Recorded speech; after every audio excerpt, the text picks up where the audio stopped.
Hi everyone, today in this video I'm gonna show you how you can change navigation button setting or change the back button option in your device Oppo A17.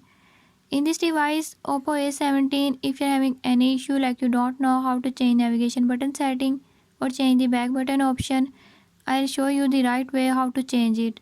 Before we move to the video, if you are new to my channel, don't forget to subscribe and press bell icon. Watch complete video